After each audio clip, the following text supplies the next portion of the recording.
We are talking spring cleaning this week here on Winging a Buffalo Style. And when you think of spring cleaning, you're probably thinking about scrubbing your bathroom floors, your kitchen cabinets, whatever. But did you know that a little house plant can actually go a long way to making your house cleaner? The air you breathe even better. Kathy O'Donnell joins us now from Botanicus. Kathy, thanks for joining us. You're welcome. I'm not a natural green thumb, but you said it's easy to do, and we can have these house plants help make our house even brighter and fresher in the spring. Well, the beauty of house plants is their roots do all the work. The air comes through the roots break down the toxins in the air into basic nutrients and then actually use it as fertilizer. House plants, any kind of house plant, can clean the air. The ones that are the fastest growing ones, the ones that use the most water and fertilizer, those are the ones that can clean the most air, because when they photosynthesize, the most air can come through the roots and be filtered. And the interesting part is, as time goes on, the roots actually get more efficient at filtering the air. Instead of sick of it, they get better at it. It's almost like exercise for the roots of the plants, and as the roots get more abundant, they can filter more of the air. And so what are some of the best plants for that? Well, the basic easy care house plants in Western New York are Chinese evergreen, things like the peace lily, plants like scheffaleras. Ficus are something that a lot of people have used, but ficus actually have flakes on them that can actually have people be allergic to. So that's not a plant that we usually recommend you use. And the beauty of house plants is they can also clean the air in your offices. Which can get a little stale.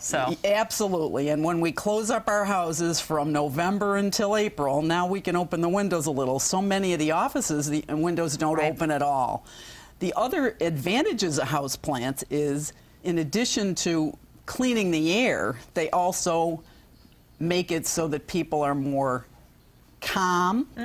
They say the research has shown that people in offices are more productive and more creative, and they're less stressed. No kidding. So just having your house plants around makes such a huge difference. And having them alive and vibrant, I'm sure, probably helps along the way. But I don't know. I seem to be able to kill mine pretty quickly. But you say actually keeping them alive is not that hard if you just follow a couple of guidelines? Well, the most important thing is the quality of the plants you buy. You want to buy a plant that's healthy, and most of the plants now are custom grown for the indoor environment. They're grown in a peat moss and perlite mix. It actually was developed many years ago by Cornell University, and now it's used almost universally for plants that are grown for indoors.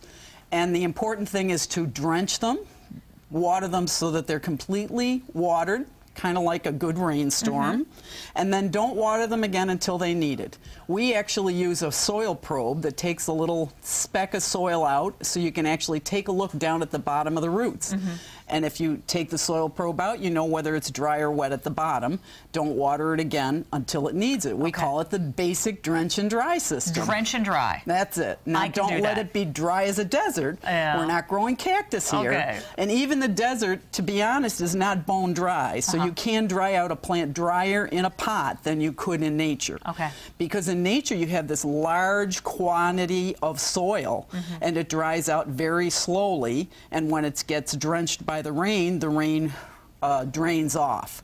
So that's what the difference is between growing it in a container and growing it in nature. All right, great advice, Kathy O'Donnell from Botanicus, interior design gardening expert. Of course, you need more information. All of it's on the website as well. We're going to send things now over to Anthony in the kitchen.